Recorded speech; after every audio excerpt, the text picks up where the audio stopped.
Hey, welcome back and take a look at this. This is a super fast corexy 3D printer with a secret weapon up its sleeve that makes 3D printing exotic filaments a breeze. PLA is the most ubiquitous 3D printing filament on planet Earth, and it may be practical for trinkets, toys, and prototyping, but it isn't the right choice for practical prints that have to survive the daily rigorous abusive environments of farms and ranches. Now, nylon, on the other hand, is a much tougher polymer, and we see it in products every day all around us, but it can be much more difficult to print without the proper tools. Now, this is one of the proper tools. This is the QIDI X-Plus 3, the enclosed 3D printer with the secret weapon. But before I share with you exactly what that weapon is, stick with me for about 30 seconds while I show you a practical print that we did in nylon up here on the ranch. Also, say hi to Cash for me.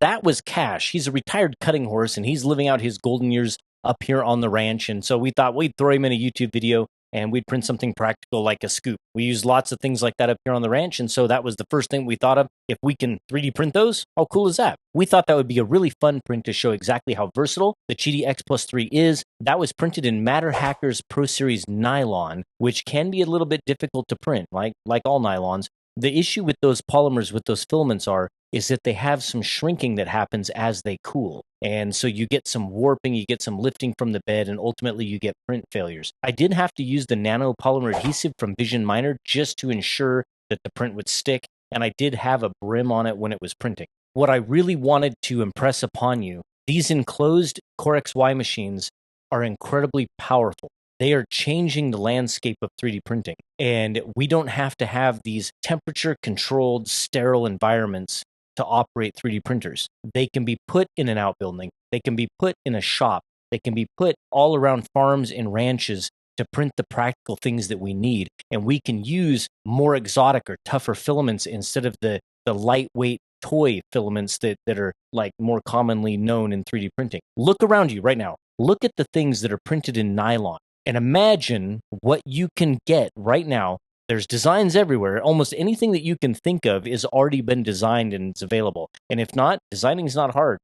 You can learn it, or heck, someone else already knows it. You can tell them what you want, and they'll design it for you. Look around you and think about what you can print or what you can manufacture, what you can make out of things like nylon or carbon fiber infused filaments or Kevlar infused filaments. Yes, Kevlar infused filaments. That's what I'm really trying to impress upon you, that these machines are incredibly powerful and they're incredibly capable. And we'll talk about the price here in a minute, but they are incredibly affordable. You'll see in a minute. And don't forget to like and subscribe. It really helps out the channel. My unboxing experience with this machine was pretty epic. We did it live during one of our Twitch shows, twitch.tv/LoyalMoses. I have to say it was probably one of the best unboxing experiences that I've ever had. Even these raised 3D machines behind me, it was better. The machine came packaged incredibly well. It comes fully assembled, easy to open up.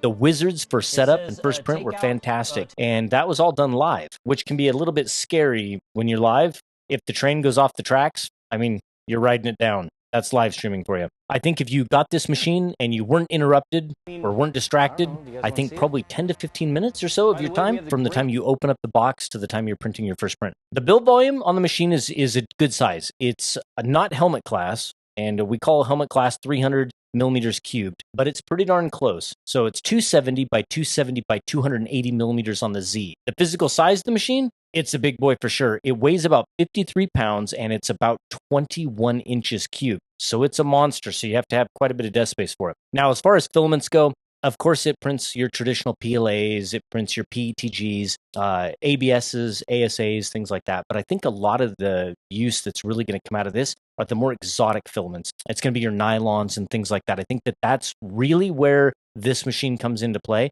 Of course, it can print everything else, and it's a well-rounded machine. But I think for the application for printing nylon and doing that, I almost spoiled it with the top secret feature.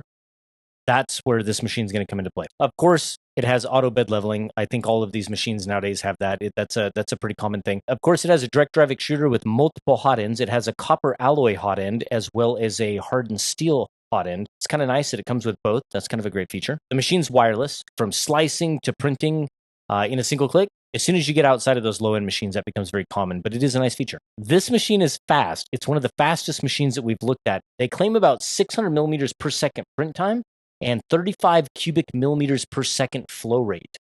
Yeah, stock.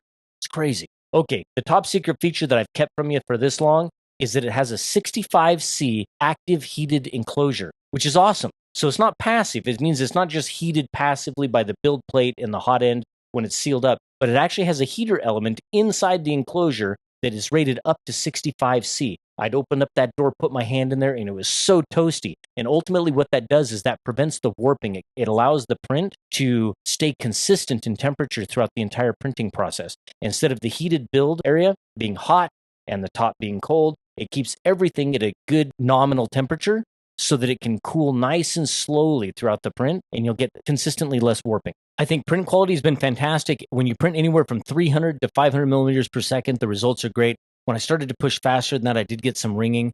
I updated the firmware on the machine like I was asked from QIDI Tech. However, the results on the printer were fantastic before I updated the firmware. After I updated the firmware, the print results were terrible.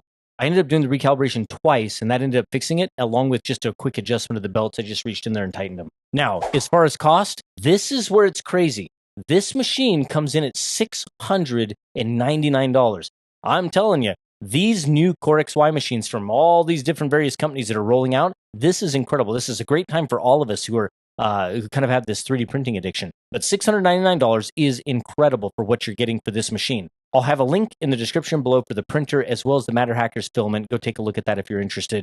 I hope you found this useful. I hope that you kind of look at these things a little bit different and understand that 3D printers aren't just for the nerds and geeks anymore, but they are for everyone. And it's machines like this which get me excited that we can bring more people into our passion and into our hobby. Thanks for watching. I hope you enjoyed it. We'll see you on the next one.